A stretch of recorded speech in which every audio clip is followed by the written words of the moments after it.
ಕಳೆದ 3 ವರ್ಷ ನಿರಂತರವಾಗಿ ಈ ಒಂದು ಮುಖ್ಯಮಂತ್ರಿಯ ಕುರ್ಚಿಯ ಬಗ್ಗೆನೇ ಚರ್ಚೆ, ಅದು ಹೊರತುಪಡಿಸಿ ಇನ್ಯಾವುದು ವಿಷಯಗಳು ಇಲ್ಲ.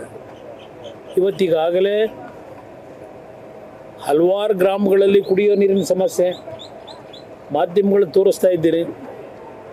ಆ ಊರುಗಳಲ್ಲಿ ಬಿಂದಿಗೆಗಳು ಇಟ್ಕೊಂಡು ಖಾಲಿ ಬಿಂದಿಗೆನ ನೀರನ್ನು ಹುಡುಕೊಂಡು ಅಲಿತಾ ಇರ್ತಕ್ಕಂಥ ಪರಿಸ್ಥಿತಿಗಳನ್ನು ಇಡೀ ರಾಜ್ಯದ ಹಲವಾರು ಭಾಗದಲ್ಲಿ ಕಾಡ್ತಾ ಇದ್ದೇವೆ ನಾವು. ಅದರ ಬಗ್ಗೆ ಒಬ್ಬ ಮಂತ್ರಿ ಈ ಒಂದು ಕುಡಿಯೋ ನೀರಿನ ಸಮಸ್ಯೆ ಬಗೆಹರಿಸ್ತೀವಿ ಅಂತಕ್ಕಂಥದ್ದು ಒಂದು ಜನತೆಗೆ ಮಾಹಿತಿಯನ್ನು ಕೊಡಬೇಕು. ಇವತ್ತವರು ಕೊಟ್ಟಿದ್ದು ನೋಡಲಿಲ್ಲ ಯಾವ ಜಿಲ್ಲಾ ಮಂತ್ರಿಗಳು. ಇವತ್ತು ಹಲವಾರು ಸಮಸ್ಯೆಗಳನ್ನು ಎದುರಿಸ್ತಾ ಇದ್ದಾರೆ, ಆದರೆ ಇವರು ಯಾರಿಗೂ ಆ ಸಮಸ್ಯೆಗಳ ಪರಿಹಾರ ತಂದು ಕೊಡಬೇಕು ಅಂತಕ್ಕಂಥ ಜವಾಬ್ದಾರಿಯನ್ನು ನಿರ್ವಹಿಸಬೇಕು. ಅದರ ಬಗ್ಗೆ ಇವರಿಗೆ ಯಾವುದೇ ರೀತಿಯ ಕಮಿಟ್ಮೆಂಟ್ ಇಲ್ಲ ಅನ್ನೋದು ನನ್ನ ಅಭಿಪ್ರಾಯ.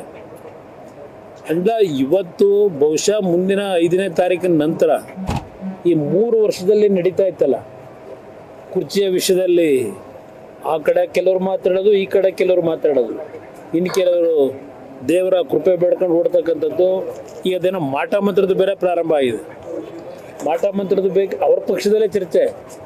ಮಾಟ ಮಂತ್ರದ ಬಗ್ಗೆ ಬೇರೆ ಪಕ್ಷದಲ್ಲಿ ಮಾತಾಡೋದಿರಲಿಲ್ಲ ಯಾರೊಬ್ಬ. ಅವರ ಪಕ್ಷದಲ್ಲಿರ್ತಕ್ಕಂಥ ಶಾಸಕರೇ ಇವತ್ತು ಅದೇನೋ ಮುಖ್ಯಮಂತ್ರಿಗಳ ಮೇಲೆ ಮಾಟ ಮಂತ್ರ ಮಾಡಿಸಿದ್ದಾರೆ ಅಂತಕ್ಕಂಥದ್ದು ನಾವು ಉತ್ತರಗಳು ಅವರೇ ಏನು ಕೊಡ್ತಾ ಇದ್ದಾರೆ. ಇವೆಲ್ಲ ನೋಡಿದ್ರೆ ಭಾಳ ಹುಡುಗಾಟಿಕೆಯ ರಾಜಕಾರಣ ಈ ರಾಜ್ಯದಲ್ಲಿ ನಡೀತಾ ಇದೆ ನನ್ನ ಅಭಿಪ್ರಾಯ. ಇಲ್ಲಿ ನಮ್ಮಲ್ಲಿರೋ ಸಮಸ್ಯೆ ಬಿಟ್ಟು ಅಲ್ಲೆಲ್ಲ ತಮಿಳ್ನಾಡಿನಲ್ಲಿ ಹೋಗ್ಬಿಟ್ಟು ವಿರಾವೇಶದ ಭಾಷಣ.